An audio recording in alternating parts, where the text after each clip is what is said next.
เรามาที่นี่ก็เป็นนักธุรกิจเหมือนกันนะเป็นนักธุรกิจเนาะแต่มันเป็นกิจกรรมทางจิตใจนะ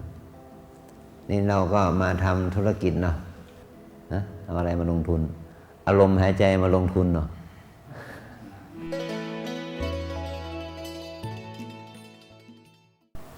พวกเราทุกคนมาที่นี่เรามาเพื่อที่จะทำบุญให้ตัวเองมาที่นี่เพื่อที่จะได้เรียนรู้จากตัวเราเองที่เราเรียกว่าตัวเราด้วยความเป็นหญิงเป็นชายตัวเราในฐานะที่เป็นกายเป็นใจเป็นรูปเป็นนาม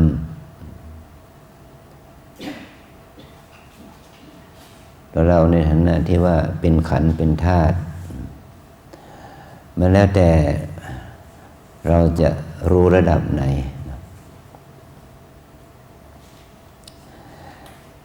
เมื่อเราได้ของขวัญมาชิ้นหนึ่งเขาผูกโบ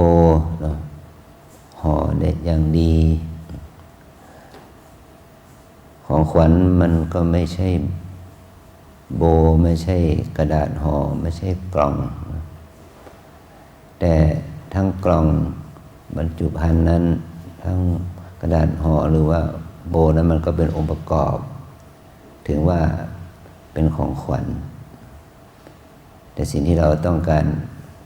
ได้จริงๆมันไม่ใช่สิ่งเหล่านี้เนาะแล้วก็แกะออกไปเนาะจนได้สิ่งที่เราเรียกว่าของขวัญนั่นนะเราจะรู้ว่าเนี่ยของขวัญที่คนนี้ให้เรานี่คืออะไรเปรียบเป็นกับว่าเรามาปฏิบัติธรรมเนาะธรรมะที่เราจะควรได้คือธรรมะอย่างไรนะที่ว่าเป็นบุญมันเป็นบุญอย่างไรเนาะ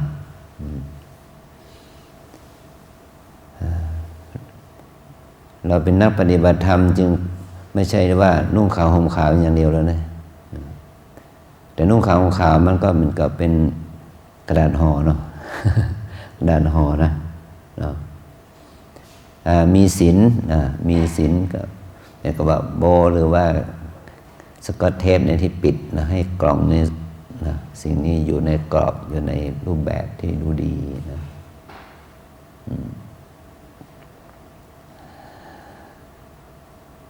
เราลองคิดดูสิว่าเราจะพบธรรมะของเราเป็นเช่นใดเนาะอาจจะกลายเป็นเครื่องดื่มแพ็คหนึ่งเนาะผ้าพื้นหนึ่งหรืออะไรก็ไม่รู้ใช่ไหมที่เป็นของขวัญนั่นน่ะช่วงนี้อาจจะเป็น iPhone 14 Pro อะไรนะ ดีใจบอก ได้ชักชุดล่าสุดเนาะ ไม่รู้นะอะไรก็รู้เนาะแล้วแต่เนาะพระพุทธรูปองค์หนึ่งอะไรเนาะผ้าขาวชุดหนึ่งอะไรก็ไม่รู้เนาะที่เราจะเจอของตัวเองเนาะจะเป็นของขวัญที่อยู่บรรจุในกล่องนี้นะนี่เปรียบเทียบนะ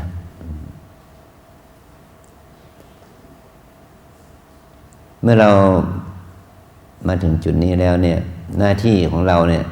หน้าที่ของเราที่หน้าที่แบบภาษาพระเราเรียกอีกหนึ่งว่าธุระนะธุระแปลว่าหน้าที่นะภาษาชาวบ้านมันเติมคำว่ากอไก่สระอีจอจานนะธุรกิจนะธุรกิจบางทีเราก็ตามคำนำหน้าคำว่านักธุรกิจก็ได้แก่บุคคลที่ทำกิจเพื่อให้ได้มาซึ่งสมบัติซึ่งทรัพย์ทรัพย์สินฐานะเงินทองในเรียกว่านักธุรกิจนักธุรกิจทำธุรกรรมทางการเงินหรือว่าไปเนาะการผลิตสารพัดอย่างเขาก็ได้ผลประกอบการตามที่เขาตั้งเป้าหมายไว้เนาะ พวกเรามาที่นี่ก็เป็นนักธุรกิจเหมือนกันนะเป็นนักธุรกิจเนาะแต่มันเป็นกิจกรรมทางจิตใจนะเรามาทำธุรกิจเราต้องเป็นเรียกว่าต้องหาทุนรอนมาดำเนินการด้วยตัวเองฉะนั้นสิ่งที่จะพึงประสงค์ก็คือต้องได้กำไรเนาะขาดทุนแล้วแย่เนาะนี่เราก็มาทำธุรกิจเนาะลงทุนเอาอะไรมาลงทุนเนี่ยเอาอะไรมาลงทุน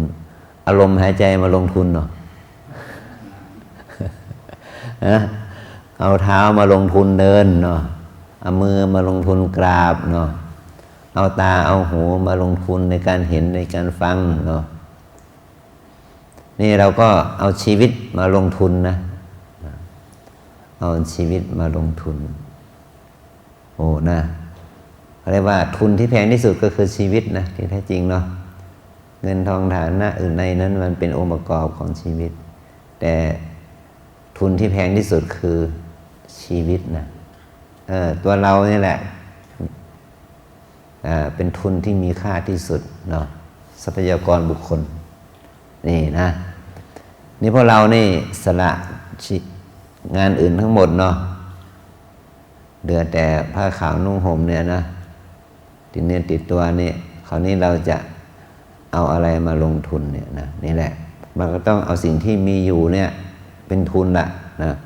ตาที่มองเห็นได้เป็นทุนเนาะหูที่ได้ยินเสียงได้เป็นทุนนะจมูกที่รู้กลิ่นได้ลิ้นที่รู้รสได้กายที่สัมผัสได้นี่เป็นทุนนะมือที่เคลื่อนไหวได้เท้าที่เดินได้ยืนได้เนาะตัวเราที่กำลังเป็นไปอยู่เนี่ยนี่เรียกว่าเป็นทุนที่สำคัญยิ่งของการที่จะปฏิบัติธรรมการมาทำธุระในพุทธศาสนาเราทำธุรกิจเนี่ยเราจะต้องทำสองอย่างไปด้วยกันนะคันธธุระคือต้องศึกษา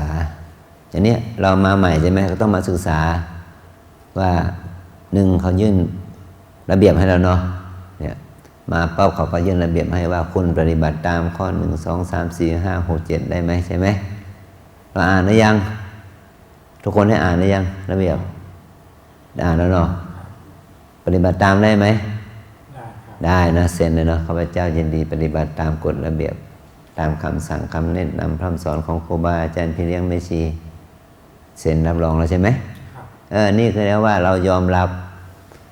ที่จะทำตามนี้นี่เรียกว่าเป็นธุระที่หนึ่งของเรานะคันธธุระต้องศึกษาระเบียบของที่นี่ว่าความเป็นโยคีที่ดีควรทำตัวอย่างไร1 2 3นี่ต้องศึกษานะแม้ว่าคุณจะคิดว่าคุณจะมา1 เดือนน่ะอยากจะมา1 เดือนแต่คุณไม่ปฏิบัติตามกฎระเบียบคุณก็อาจจะอยู่ไม่ถึงเดือนนะเนาะเขาก็จะเชิญคุณออกไปก่อนก็ได้เหมือนกับว่าเราไปเรียนหนังสือที่โรงเรียนเนาะใครๆก็ต้องเรียนให้จบอย่างน้อยต้องจบเทอมใช่ไหมได้จบชั้นการศึกษาแต่ถ้าเราเข้าไปโรงเรียนนั้นแล้วเราไม่ปฏิบัติตามกฎระเบียบนั้นเลยเงี้ยมีสิทธิ์เชิญออกจากโรงเรียนไหมถ้าไม่เชิญก็ไล่เนาะคือขนาดไล่เลยเนาะเนี่ยเพราะอะไรเพราะคุณไม่ปฏิบัติตามระเบียบนั้นคุณไม่ได้แบบโอ้ผมจะอยู่1 เดือนนะผมก็ต้องอยู่1 เดือนแต่คุณไม่ทำอะไรอย่างเงี้ยคุณไม่ปฏิบัติตามกฎระเบียบเขาก็ไม่ให้คุณอยู่คุณมีสิทธิ์จะขออยู่เท่านี้แต่เจ้าหน้าที่เขาอาจจะไม่ให้คุณอยู่เท่านี้นะเพราะอะไรเพราะเราไม่ทำตามกฎนะเขาให้อยู่ได้แต่คุณต้องทำตามกฎนี่อย่างนี้เป็นต้นเนาะนี่คุณต้องศึกษานี่เขาเรียกศึกษาระเบียบวินัยแล้วก็มีศีลที่ต้องปฏิบัติตามนี้นะมีถือศีล8นะเนาะแล้วก็มีระเบียบ1 2 3นอกนั้นเนาะการอยู่การกินการนุ่งการห่มอย่างไรเนาะการทำกิจกรรมเช้าสายบ่ายค่ำทำอะไรเขาบอกหมดแล้วนี่เห็นไหมเราก็ปฏิบัติตามระเบียบนี้นี่เขาเรียกว่าคันธธุระขั้นต่อไปก็คือเราก็มาเรียนอะไรอีกต่อไปเรียนรู้วิธีการว่าเรามาปฏิบัติธรรมเนี่ยทำอย่างไรใช่ไหม เรามีทุนอย่างที่ว่าแล้วเนาะมีมือมีเท้ามีหูมีตาแล้ว มีเวลาสำหรับปฏิบัติแล้วเนาะทำอย่างไรเนาะมันต้องรู้วิธีเข้าหานะรู้วิธีศึกษาเนี่ยท่านก็แนะนำเนาะกราบอย่างนี้เนาะยืนอย่างนี้เดินอย่างนี้นั่งอย่างนี้หายใจอย่างนี้เนี่ยนะนี่ก็คือการเรียนรู้เนาะเรียนรู้เรียกว่าคันธทุระเพื่อการปฏิบัติภาษาพระเราเรียกว่าปริยัติเพื่อการปฏิบัติเรียนรู้วิธีปฏิบัติ1 2 3 4 5เนาะนี่เทคนิคเพื่อให้เรามีอะไรมีสมาธิมีสติด้วยอาศัยความเพียรที่เราจะต้องดำเนินไปตามเนี่ย5 นาที10 นาที15 นาที1 ชั่วโมง2 ชั่วโมง3 ชั่วโมง6 ชั่วโมง8 ชั่วโมงนะต่อวันนะอันนี้ก็คือต้องศึกษาเทคนิคหรือวิธีการที่จะทำให้จิตใจเราเป็นระเบียบเหมือนเส้นได้เนาะถ้าเราไม่กอไม่กลึงเนาะไม่จัดระเบียบมันก็ยุ่งเนาะแต่ถ้าเรากอเรากลึงจัดระเบียบมันใช่ไหมมันก็ไม่ยุ่งเราก็สามารถใช้เส้นได้นั้นทำประโยชน์อื่นใดได้ดีนะนี่เราก็จัดระเบียบกายของเราเนาะว่ากราบอย่างนี้นะเดินอย่างนี้นะนั่งอย่างนี้นะนี่ก็เรียกว่าเป็นการจัดระเบียบกายด้วยอะไรด้วยสตินะด้วยการมีสติด้วยการมีสมาธิมีความเพียรนะนี่เราเป็นการเรียนรู้ปริยัติและหลักคำสอนแบบสั้นๆเขาเรียกว่าปริยัติเพื่อการปฏิบัติเนาะเราจะไปอ่านหนังสือตำรับตำราหรือทอดไตรปิฎกให้จบทุกข้อความนะเราคงจะไม่มีโอกาสได้ปฏิบัติแล้วเนาะฉะนั้นเราก็เรียนรู้เท่าที่เราจะใช้ปฏิบัติเหมือนกับเราขึ้นเครื่องบินเนาะเราจะขึ้นกี่ไฟล์กี่หนนะมันก็ถูกเจ้าหน้าที่เนาะโฮสเตสเนาะแนะนำว่าเบื้องต้นนั่งเรียบร้อยนะเห็นไหมเราเข้มขัดเนาะเล็กอย่างนี้เนาะต่อไปทำอะไรถ้ามีเหตุฉุกเฉินเนาะ1 2 3 4ต้องเข้าใจเนาะต้องฟังเขาถ้าเกิดความเกิดทักษะเกิดความชำนาญถ้าเกิดเหตุการณ์นั้นจริงๆเราปฏิบัติตามนั้นก็ช่วยชีวิตให้เรารอดได้อย่างนี้เป็นต้นนะแล้วก็ทำตามคือเรียนรู้เฉพาะกิจนะเราอย่างนี้เรามา3 วัน5 วันเนี่ยนะเรามาเรียนรู้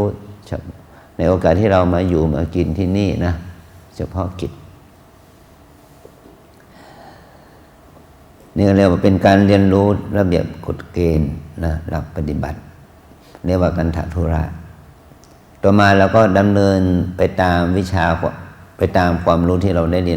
รียนรู้นั้นจากคำแนะนำนั้นดำเนินตามนั้นการที่เราดำเนินตามทางที่เขาวางไว้ให้เราเดินให้เรานั่งเป็นต้นนี้นะนี่เราเรียกว่าวิปัสสนาธุระนะ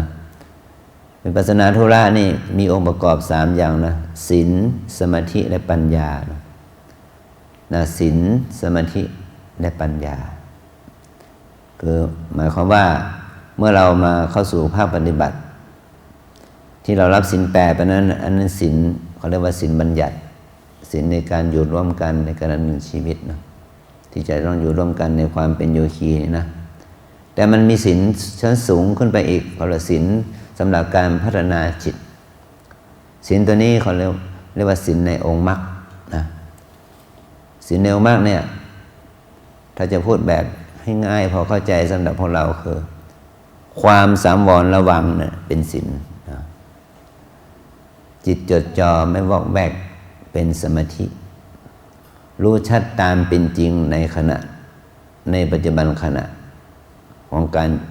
หายใจเข้าออกคู่เหยียดก้มเงินนั้นนี่เราเรียกว่าปัญญาเราก็จะได้ศีลสมาธิแล้วก็ปัญญาไปด้วยกันถ้าเราประมาณเหมือนกับการฟันเชือกใช้เกลียวเนาะเกลียว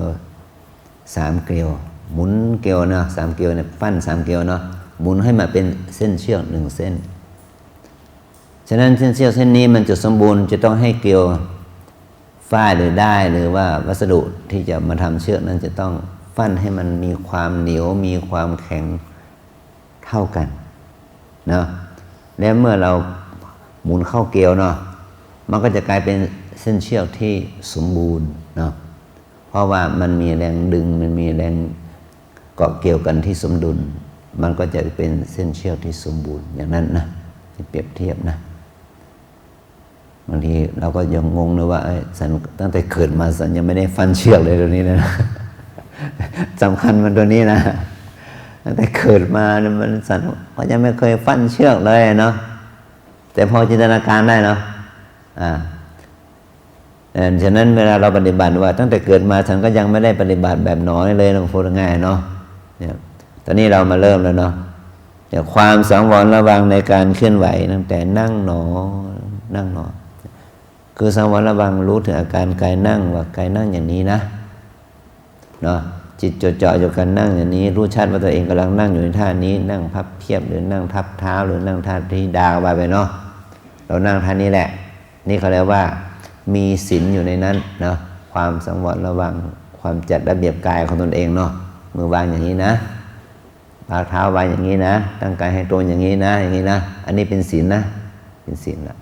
จิตไม่บอกแวกไม่คิดไปเรื่องอื่นนะไม่คิดเรื่องอนาคตไม่คิดเรื่องอดีตอยู่กับปัจจุบันขณะนี้นะอันนี้เป็นสมาธิละเรารู้ชัดตามเป็นจริงว่าเรากำลังทำอะไรอยู่เรากำลังเป็นไปอย่างไรอยู่ในขณะนี้แล้วก็เป็นปัญญาละนะแต่ว่าศีลสมาธิปัญญาเพียงแค่หนึ่งขณะจิตหนึ่งขณะของการกำหนดเนี่ยมันก็ไม่มีพลังพอที่จะระงับดับกิเลสในระยะยาวได้นะแต่ถ้าเราต่อเนื่องมันก็ได้ยกตัวอย่างว่าน้ำที่มันหยดลงไปในฐานไฟเนาะหนึ่งหยดเนี่ยมันก็ช่วยทำให้ฐานไฟณจุดนั้นดับนะแต่มันไม่สามารถดับทั้งฐานไฟทั้งก้อนได้เนาะแต่ถ้าเรามีน้ำมากเนาะลองเอาฐานไฟลงไปจุ่มลงในน้ำแล้วเนาะดับสนิทเลยเนาะเนี่ยนะนี่เปรียบเทียบนะกิเลสมันจะดับมันไม่ใช่ง่ายๆเพราะว่าตัวกิเลสนั้นมันเป็นสิ่งที่มันซึมซับอยู่ในขันธ์สันดานคุณอยู่ในจิตใจของเราจนกลายเป็นที่ว่าเป็นนิสัยติดเป็นนิสัยเป็นอุปนิสัยที่เราเรียกว่าเป็นสันดานของเราเป็นจริตนิสัยที่ยากที่จะแยกออกมาได้แต่ว่าเราก็ต้องมีความเพียรที่จะเพิ่มบุญนะเพิ่มสติเพิ่มสมาธิเพิ่มปัญญาเรียกว่าศีลสมาธิปัญญาเนาะให้มากขึ้นมันเหมือนกับการกินยาฆ่าเชื้อยาเม็ดเดียวมันอาจจะฆ่าเชื้อไม่ได้หมดแต่ถ้าเรากินยาเนาะตามวันเวลาเนาะเช้ากลางวันเย็นก่อนนอนเนาะวันละเท่านี้เม็ดกินกี่วันกินกี่เม็ดใช่ไหมตัวยาตัวนี้มันก็ค่อยไปฆ่าเชื้อฆ่าเชื้อในร่างกายของเราเนาะจนอ่อนกำลังลงจนถึงเชื้อนั้นตายเนาะแล้วก็หายจากโรคนี่นะฉะนั้นการที่ตัวยาที่เรากินเข้าไปนะบริโภคเข้าไปนะมันจะช่วยทำให้ร่างกายของเรามีภูมิคุ้มกันดีขึ้นมาด้วยแล้วก็ตัวยาก็ฆ่าเชื้อได้ด้วยอย่างนี้เป็นต้นเนาะฉะนั้นเราปฏิบัติธรรมก็เหมือนกันนะก็เพิ่มความเข้มข้นขององค์ธรรมที่เรียกว่าองค์มรรคคือองค์ศีลองค์สมาธิองค์ปัญญานะให้มันมากขึ้นซึมซับเข้าไปสู่จิตใจของเราได้มากขึ้นแต่ก่อนเนี่ยสิ่งที่เราเห็นได้ยินกลิ่นรสสัมผัสทางตาหูจมูกลิ้นกายใจเนี่ยมันจะน้อมไปทางไหนเป็นหล่อเลี้ยงกิเลสเนาะมันเป็นหล่อเลี้ยงที่จะว่าให้มันรู้สึกว่าเมื่อได้เห็นแล้วก็ต้องชอบนะต้องสุขนะเนาะเพลิดเพลินยินดีนะได้ยินกลิ่นรสสัมผัสก็ต้องชอบนะต้องสุขนะเพลิดเพลินยินดีนะเห็นไหมมันการดำเนินชีวิตของเราหมายถึงว่าตั้งแต่ตื่นนอนหลับนอนจัดสิ่งทุกอย่างต้องเป็นไปเพื่อความสมบูรณ์แบบเนาะสุขสบายเอื้อต่อความรู้สึกทางด้านจิตใจตัวเองเนาะที่เราเรียกว่ากิเลสอ่ะเดี๋ยวพอมาปฏิบัตินี่อาจจะตรงกันข้ามแล้วเนาะมันจะไม่เอื้อนะ เนาะเนี่ยเราก็คือว่าตั้งแต่ที่หลับที่นอนที่อยู่ที่กินอาหารการกินเนาะการยืนเดินนั่งนอนเนี่ยมันไม่ใช่เป็นไปตามใจฉันแล้วเนาะต้องฝึกเนี่ยต้องฝึกล่ะฝึกเพื่อไม่ให้ตามใจเพื่อไม่ให้มันเป็นตามใจกิเลสนั่นแหละเนาะตอนนี้แหละกิเลสอยู่กับโยมมากี่ปีแล้วเนี่ย12 ครับ62เหรอโอ้โหไม่เบาเนาะตั้งแต่เกิดเลยนะ62แล้วเนี่ยโอ้โหเนี่ยอย่างนี้เป็นต้นนะกิเลสอยู่กับเรามาตั้งนานเนาะแล้วเราจะมาแค่3 วันนี่มันจะเอามันออกได้เหรอมันอยู่กับเราต้อง62 ปีอ่ะแล้วโยมมาอยู่แค่3 วันจะเป็น3 วันแต่คิดว่าอาทิตย์หน้าก็คงจะมาโอเคเอาอาทิตย์นี้ก่อนละอย่างนี้ อย่างนี้เป็นต้นนะ62 ปีลองคูณ365 วันคูณเข้าไปเท่าไหร่62เอาแค่60ก็แล้วนะคูณง่ายๆเนาะถ้าเอา60คูณ365ล่ะ65 30นะ6 36 38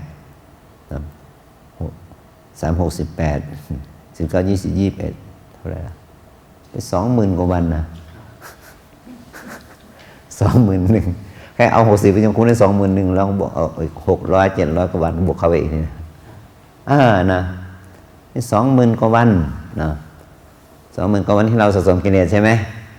แล้วจะอยู่แค่3 วันจะเอากิเลสออกได้บ้าง นี่เปรียบเทียบวันเวลาเนาะในการสะสมและชำระล้างเนาะเอาละถ้าโชคดีนะจริงอยู่ต้นไม้นี่มันโตมาปลูกมาตั้ง60 กว่าปีเนาะ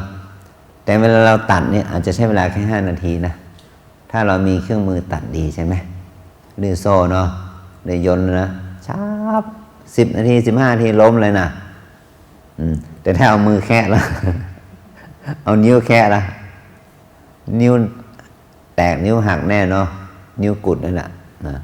ไม่มีทางต้นไม้นั้นจะล้มนะ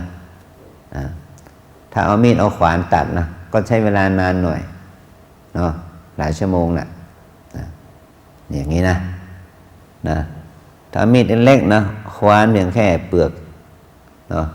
ต้นไม้น่าจะตายนะแต่มันยังยืนต้นอยู่นั่นแหละนะตายแต่มันไม่ล้มแต่ถ้ามันตายอย่างนั้นตายยืนต้นอย่างนั้นก็10 ปี 20 ปีก็เลยจะตอมกันนะค่อยๆร่วมลงเนาะอันนี้แล้วแต่ว่าวิธีการจัดการนะเนาะ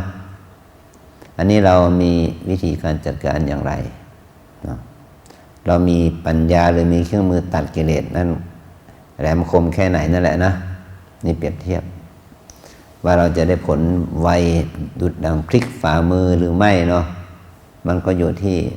บุญกุศลบารมีธรรมของเรานะฉะนั้นคำว่าวิปัสสนาธุระคำว่าธุระนี่ก็คือหมายถึงว่ากิจที่เราจะพึงทำเพื่อให้เกิดปัญญาเห็นแจ้งนะกิจที่เราจะทำนี้ทำเพื่อให้เกิดปัญญาเห็นแจ้งเหมือนกับเรามีแผ่นเหล็กเราจะทำมันเป็นมีดเนาะเป็นอิโต้อย่างนี้เนาะเราต้องรับน้ำฝนเนาะมากไหมใช้เวลาไหมเหนื่อยไหมเนาะรับไปกับหินและมีดเนาะสุดท้ายมันก็มีคมใช่ไหมเมื่อคมมันเกิดขึ้นมันก็อาศัยความคมนะใช้ประโยชน์ชั้นใดเนาะวิปัสสนาคือตัวปัญญานี้ก็ต้องอาศัยคุณธรรมอื่นๆช่วยให้เกิดนะก็คือศีลและสมาธิถ้าเราจะที่ว่าศีลสมาธิปัญญาเนาะวิปัสสนาเป็นชื่อของปัญญาศีลกับสมาธินี่แหละจะเป็นตัวช่วยให้เกิดปัญญานะเนี่ยเราต้องมีศีลดีสมาธิดีนะจึงจะเกิดปัญญาดีนะเนี่ยสมาธินั่นมันยังมีองค์ของสมาธิย่อยๆอีกนะคือสติและความเพียรไม่ได้ว่ามีสมาธิไม่ใช่มีสมาธิอย่างเดียวต้องมีสติและมีความเพียรในนั้นด้วยนะศีลคำว่าศีลเนี่ยคือความสงบระวังนี่ก็มี3 อย่างเนาะ สังวรระวังวาจา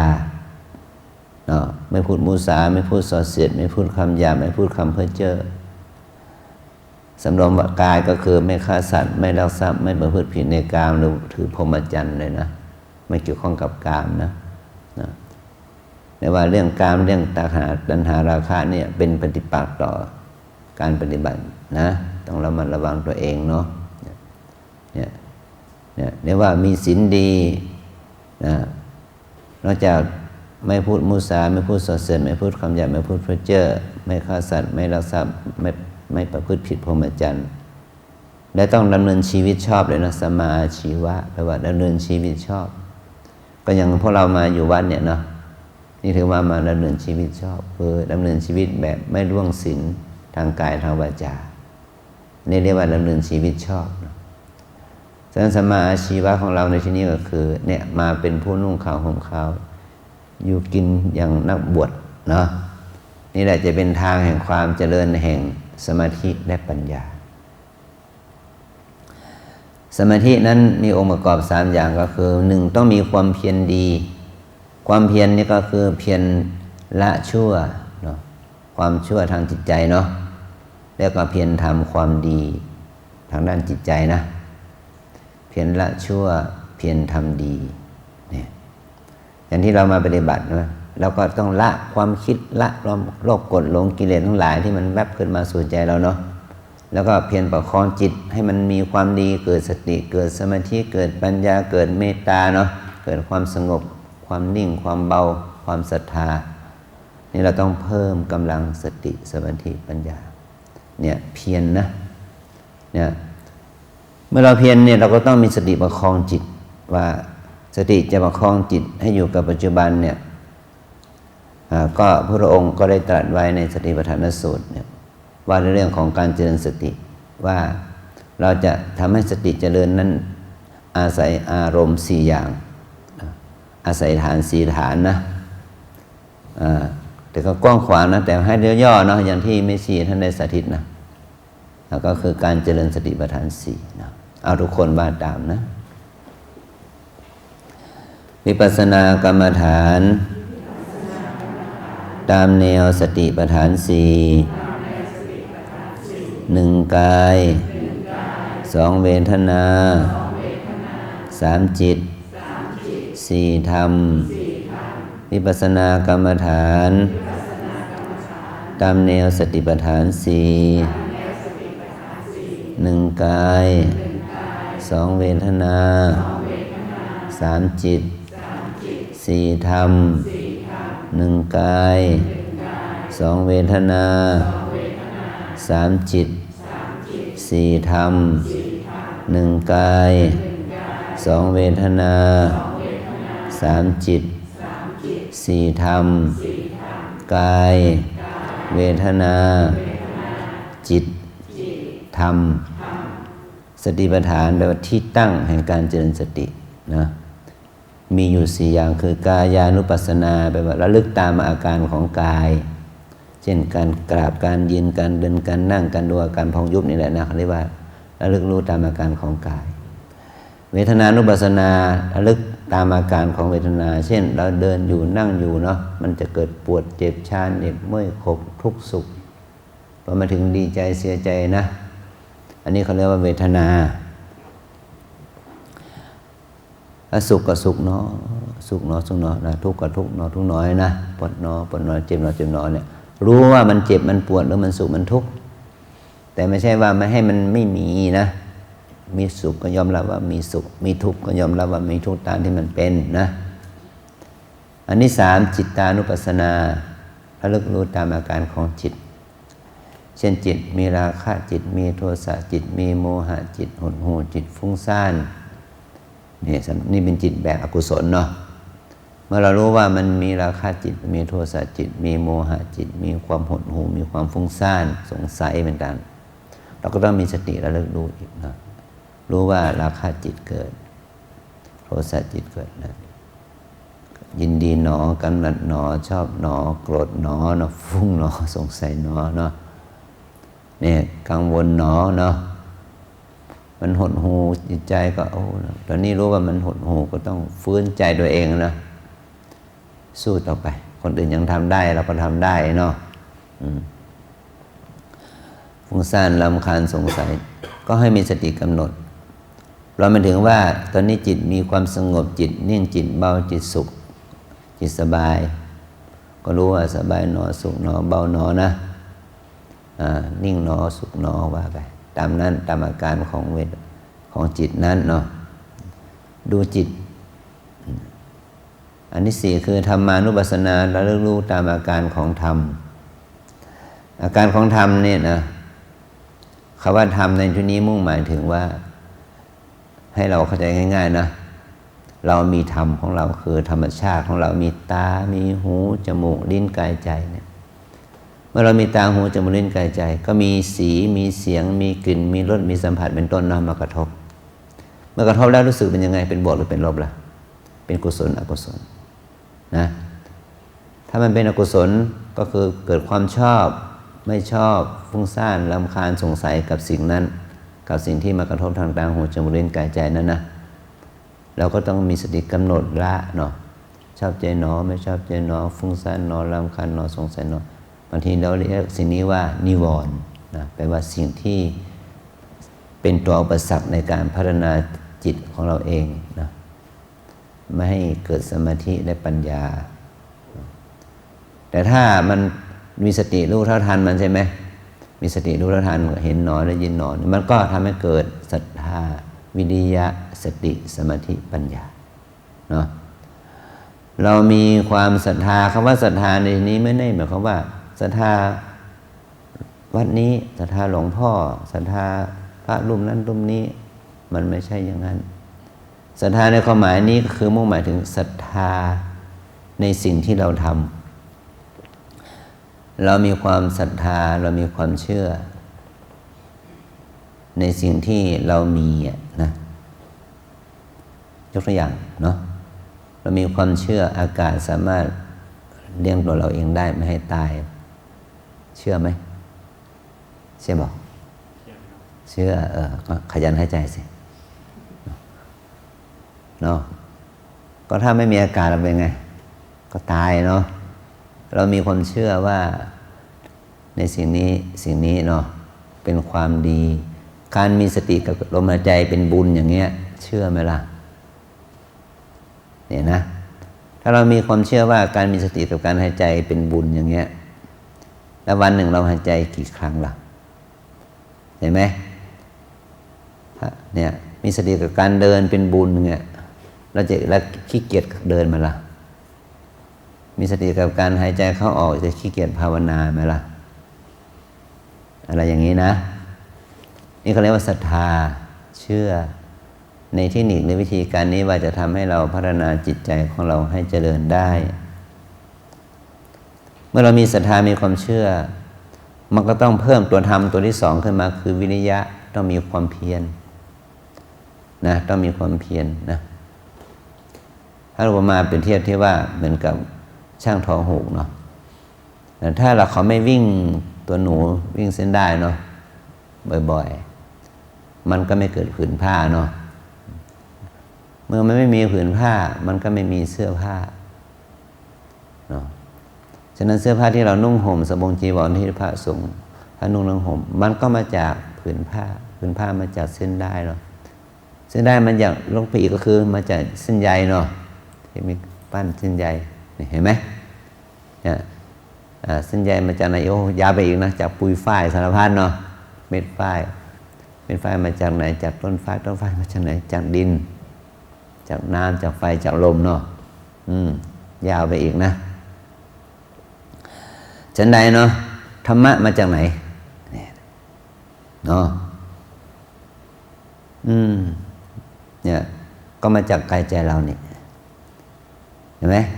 แล้วกายใจเราเนี่ยมาจากไหนอีกเนาะก้าวใหญ่เรานี่เนาะแต่ถ้ากายเอากายก็แล้วกันเนาะ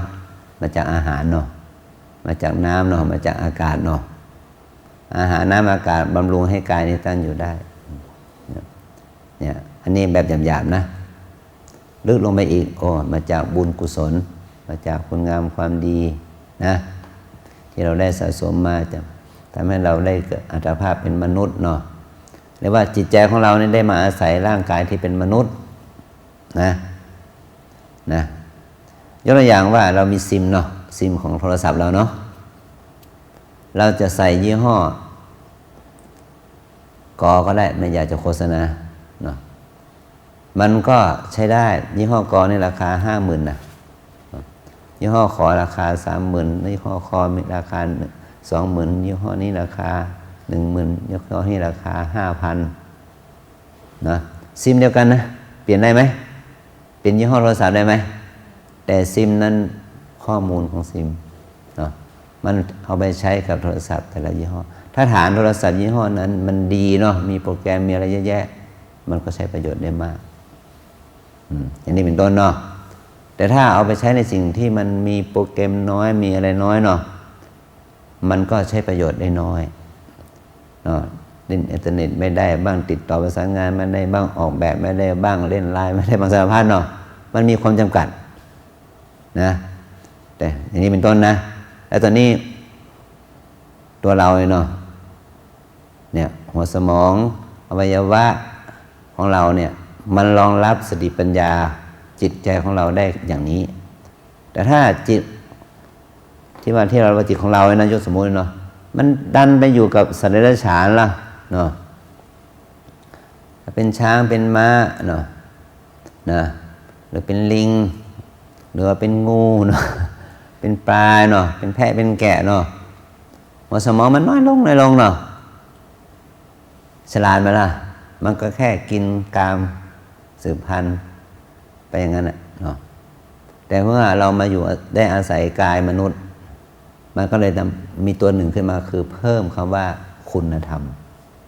ขึ้นมาได้เนาะสัตว์อื่นมันไม่มีความคิดเรื่องนี้แต่มนุษย์จิตที่มาใส่ร่างเนี่ยมันก็เลยมีตัวธรรมะอีกตัวหนึ่งจิตสำนึกในเรื่องของคำว่าคุณธรรมเนี่ยฉะนั้นเวลาเรามาปฏิบัติเรามาเพิ่มตัวนี้นะ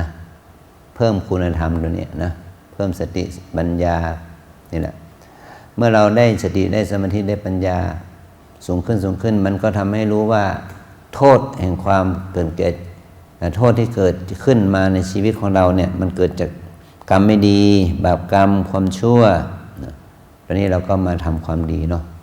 เอาเวลามาใช้ทำความดีเสียเปลี่ยนจากโทษมาเป็นคุณเนาะมาทำสิ่งที่เป็นคุณเสียสิ่งที่เป็นโทษเราก็ไม่ทำแล้วเนาะวิปัสสนาเนี่ยเห็นแจ้งว่าเห็นแจ้งอันนี้เป็นโทษอันนี้เป็นคุณก็สร้างคุณให้มันเกิดขึ้นพัฒนาบุญให้มันเกิดขึ้นนะฉะนั้นบุญภาวนาจึงไม่ต้องอาศัยใครเนาะอาศัยกายใจของเรานี่แหละเป็นเนื้อนาบุญของเราอาศัยกายใจของเราเนี่ยเป็นกรรมฐานของเรานะยกตัวอย่างหายใจเข้าออกนะถ้าเรามีสติก็เป็นกรรมฐานของเราเดินยังมีสติก็เป็นกรรมฐานของเราเห็นไหมว่ายืนเดินนั่งนอนอิริยาบถน้อยใหญ่มันเป็นธรรมะที่มีอยู่แล้วในตนนะแต่ว่าเราจะทำให้มันเป็นบุญเป็นกุศลได้ก็ต่อเมื่อเรามีสติสัมปชัญญะเนาะอาศัยความเพียรความอดทนและมีความศรัทธาความเชื่อความเลื่อมใสในคำสอนที่พระพุทธเจ้าสอนว่ามนุษย์เราสามารถพ้นทุกข์ได้ด้วยความเพียรแล้วก็ลองทำตามที่พระพุทธเจ้าสอนดูนะมันก็ได้ผลตามฐานะแห่งความเพียรของตนอย่างนี้นะกินน้อยนอนน้อยพูดน้อยเนาะปฏิบัติให้มากนะความจริงก็อยากจะพูดมากกว่านี้เนี่ยเดี๋ยวเราจะไม่ได้กินข้าว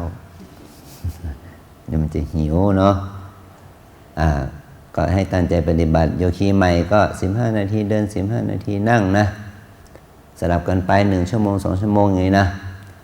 สำหรับโยคีเก่าก็ครึ่งชั่วโมงเดินครึ่งชั่วโมงนั่งแต่ถ้าว่าเคยมาฝึกบ่อยๆแล้วก็1 ชั่วโมงเดิน1 ชั่วโมงนั่งได้อย่างกรณีของการทวนญาณนะแต่เราขาดช่วงไปหลายปีก็เริ่มที่30 นาทีเดิน30 นาทีนั่งได้สำหรับโยคีเก่านะให้ขอคิดแค่นี้นะกินน้อยนอนน้อยพูดน้อยปฏิบัติมากนะเดี๋ยวงดพูดดีกว่าเนาะแล้วก็ตั้งใจภาวนาเนาะนี่แหละเป็นหน้าที่ของเรานะเอาแค่นี้